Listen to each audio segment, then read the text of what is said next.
or blow us all straight to hell. All right, talk to me. Is it a good day? It's a great day. Best day of your life, my grabby friend. I don't know. You've never been to a Minoc roast on Ardinia. It's nuts. Here they come! Get down to the couplers! Real, fall back! Well, that didn't take them long.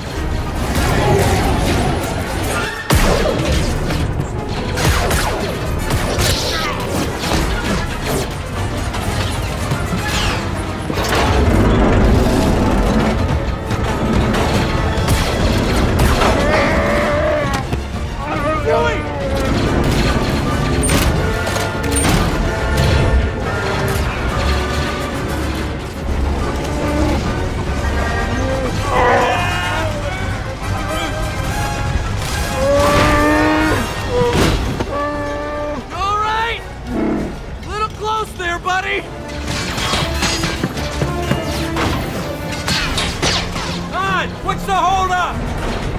All right, together! Now!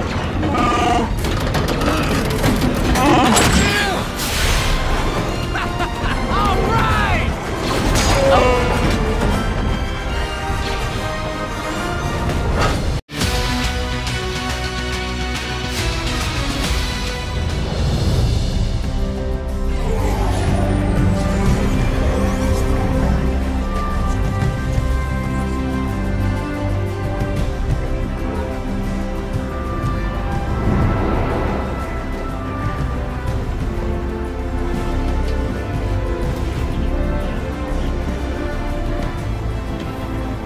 Thanks for helping me get out of there.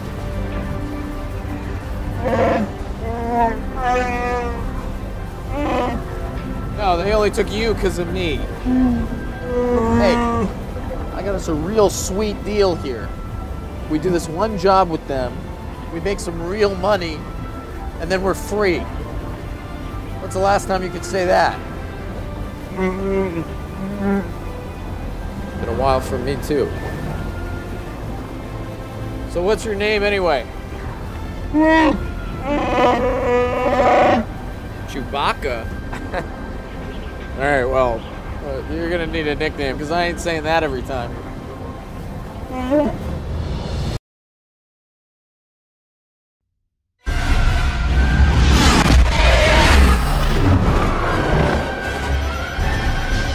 Yeah, I know we lost the reverse thrusters, thank you.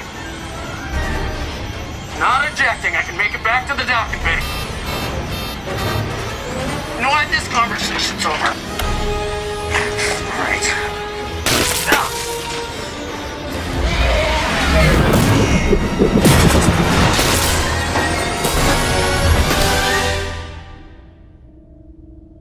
Cadet Solo.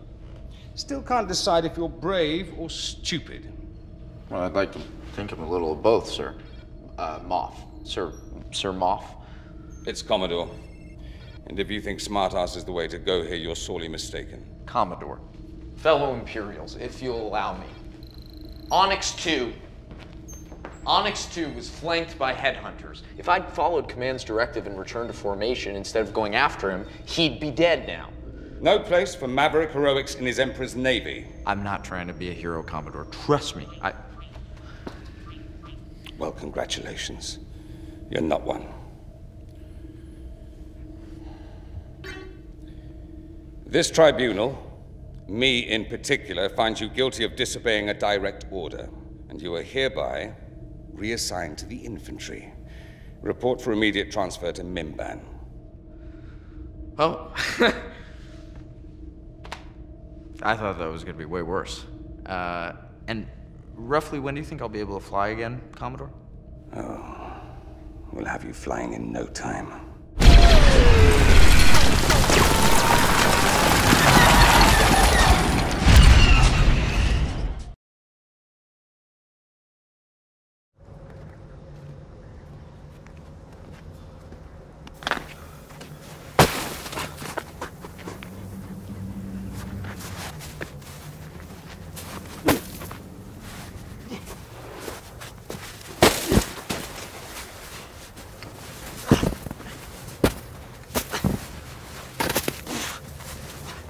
Hey!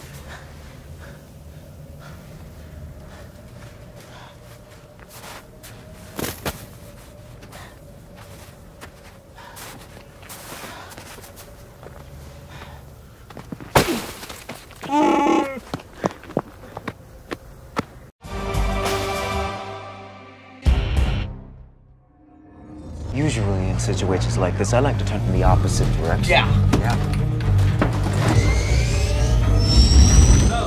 Romeo 63, Papa, take 1. What we set out to do was make it as immersive and realistic as possible. Spark!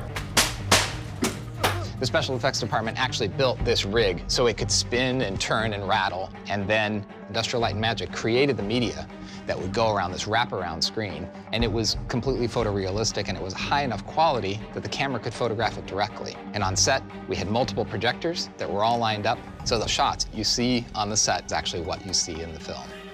We shook the cockpit a little bit. It was basically like going on a very custom ride at Disneyland. Can't plot a direct course to Kessel. You have to thread through the Psychotic cluster and then pass through the Maelstrom. You might want to buckle up, babe. Going into hyperspace was probably the coolest moment. You know you're an adult, you know it's not real, but we pressed this lever, and then the stars came, and we both just went, ah!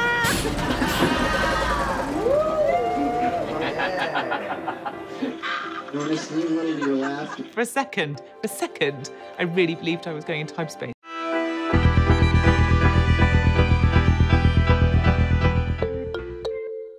Oh, John knows much more than me. I've written 4 of these movies, but he knows more detail. I'm definitely the bigger Star Wars nerd, I would say. A sort of a wider frame of knowledge for the canon and the extended universe and all of that kind of thing.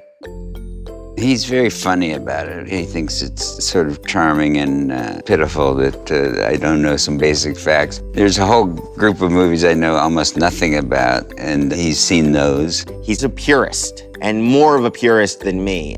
Because he feels a real sense of ownership over those first movies, there's a sense of working with sort of a grand scholar of Star Wars, someone who is an authority. I'm sort of an original. You know, I'm faithful to the originals.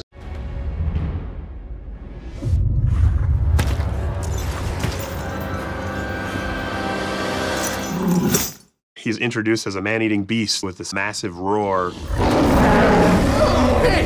Of course, has to sound like Chewbacca, but that doesn't exist. The main recording of Chewbacca is a bear that Ben Burke, the original sound designer, recorded many, many years ago. But because the original bear only made so many sounds, Chewbacca's vocabulary has always been a little bit limited. So we spent an afternoon recording this massive grizzly bear who was just hungry all the time, and if you would simply show him food, he got very excited, and if you didn't give him the food right away, he would let you know. So we were able to get a really quite extensive palette of new bear vocals, and we also recorded quite a few other animals. Deep guttural pieces that were used occasionally in the giant roar for Chewbacca. That were not in the exact range as Chewbacca, but with a little bit of manipulation, I was able to create a new set of Chewbacca sounds. Hey! Okay, take it easy.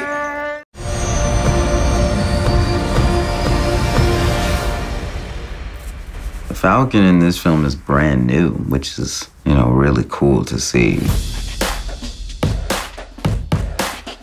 To redesign the most iconic looking ship in the galaxy. How far do we go with it? Do we add fins on it? Do we add bigger thrusters on the back? Just a little bit of tongue-in-cheek. Maybe it's a Smokey and the Bandit. Maybe it's got flames on it. Color palette, we went through yellow, red, and eventually wound up on this blue that had almost like an automotive paint quality to it. We put some bigger fins on the back, almost like a spoiler, just to add a little bit of hot rodness. The script describes it as a sports car in a junkyard. There she is, my pride and joy, the Millennium Falcon. How do you translate that funny human component that Phoebe brings to the process into something that's a droid?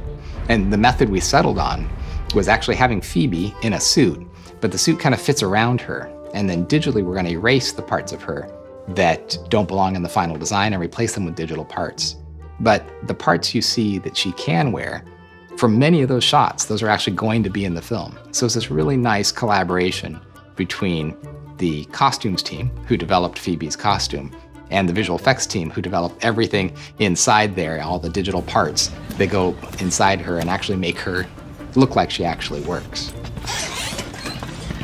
Given that her performance is very animated on its own, she brings a lot to the character. We're more just matching the motion that we see and then rendering kind of to that performance and trying to make it authentic. And the animators, when they get the performance capture, they look at it and they might tweak it a little bit to make it maybe look a little bit more robot-like or fix a few footsteps or something, but overall, we really captured it on the set.